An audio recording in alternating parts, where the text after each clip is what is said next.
fans, I am back here for one of these artist spotlight videos. This time for American Holy Rockers, Stryper.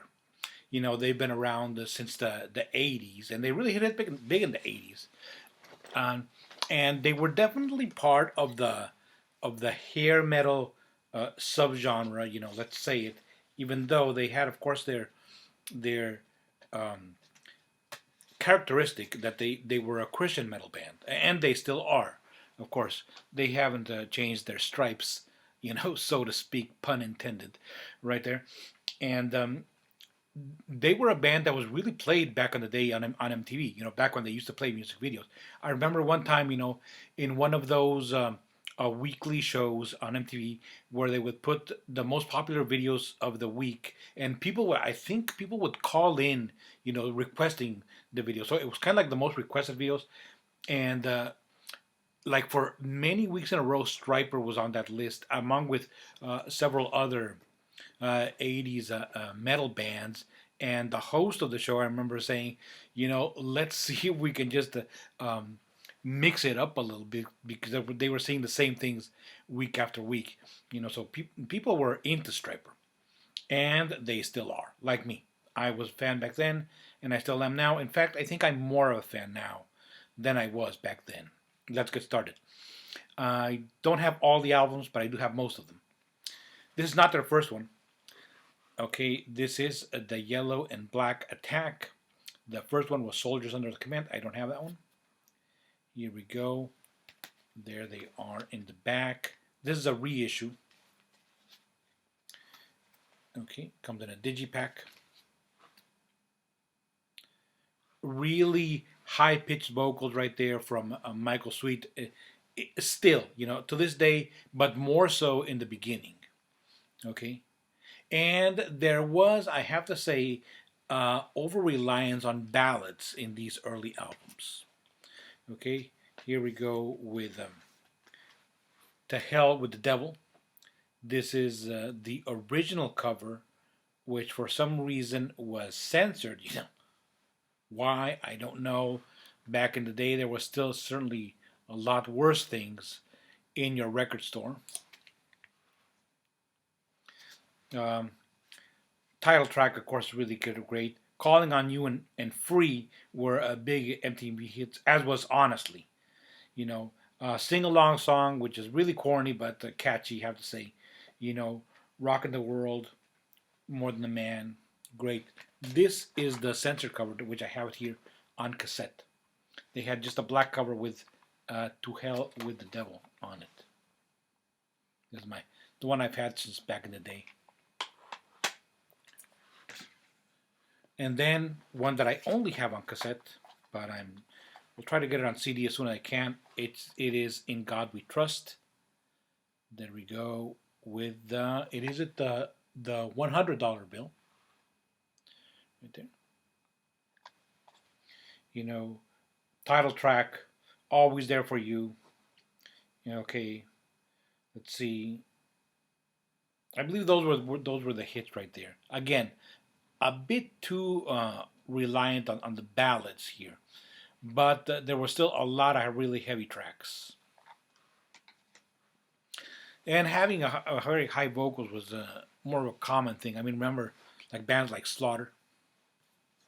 Then came this album, which is Against the Law, where they were trying to get away not from their Christian rock image, but from their, shall we say, the hair metal type of situation, you know, and being more of a straight ahead rock band.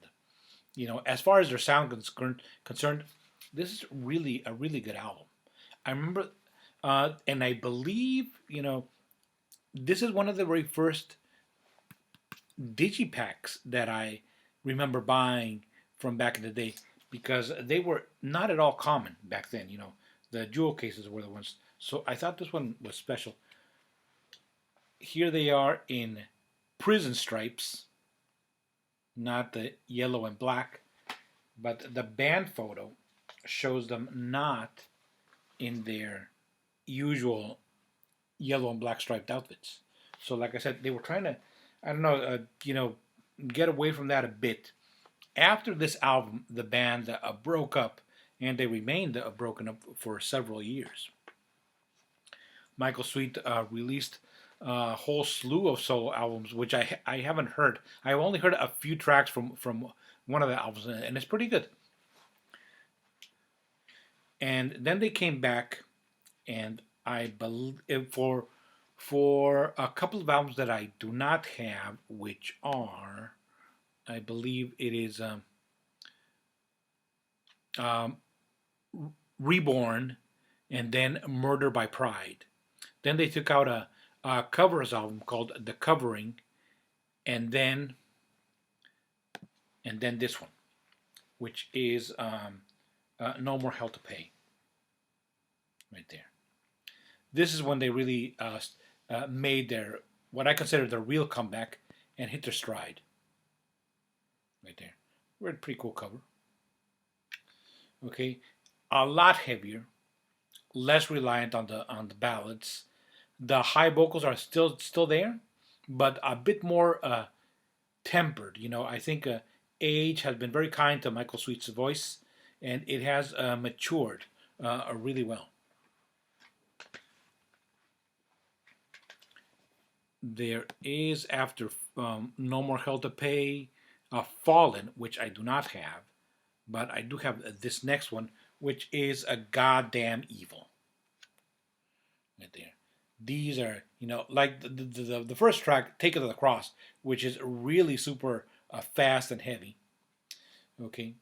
Though they do have more of a kind of a ballad with Sorry, But like I said, these are much, much heavier albums than those in the 80s. And I really, really like them.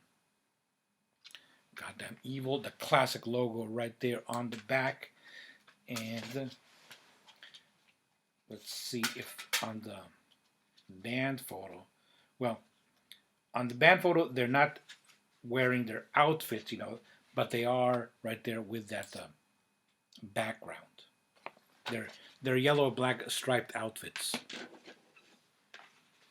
Next one here, it is Even the Devil Believes. Really, really great stuff. If you haven't given Modern Stryper a try, I urge you, at least give them a try. I think you'll be pleasantly surprised if you are just a hard rock metal fan. And these albums, they hit that sweet spot between hard rock and metal. Very hard rocking, great songwriting, but with a metallic edge. Okay, Even the Devil Believes. Let's look at the like I said, they have not abandoned their themes, which I respect a whole lot. Here we have, this one was released during the pandemic, and we see them wearing face masks, yellow and black face masks, on the album booklet, right there. This guy is their current bassist, because for a long time they had their original lineup, and I believe the original bassist's name was Tim Gaines, but for these modern albums he is joined by this other bassist, and there is the entire band. They still have also the yellow black stripes on the guitars and the drums. The curious things about the drummer Robert Sweet is that he, on stage, he is sideways. I'm sure you've seen it in music videos or live shots of the band. And as of the making of this video, this is their latest album, which is right here, The Final Battle. There we go. Bit of a complicated cover right there, but pretty cool. Like I said, that sweet spot between hard rock and metal. Let's take out the booklet to see band photos here, where they do incorporate, not as blatantly as back in the 80s, those yellow and black stripes right there. A lot of people would kind of mock them back then, saying that they looked like a bumblebees. Not so much anymore. That's Oz Fox, their guitarist that they've had, ever since the beginning. brothers Michael and Robert Sweet are Michael being the main um, singer and songwriter of most of the Stryper songs. Robert Sweet being the drummer. Osfox shares lead guitar duties with Michael Sweet, and the lead solos on this album are absolutely fantastic. All of them, on all these albums, but here I really like them. Those really cool solos that are kind of like little mini songs in themselves, but that they incorporate very well into the song, enhancing it. Well, there you go. That is my Stryper collection. A great band of the 80s that is still around and still putting out absolutely killer stuff. Like I said, if you haven't given modern Stryper a chance, um, check them out. You'll be pleasantly surprised. Thank you very much for watching, and keep rocking.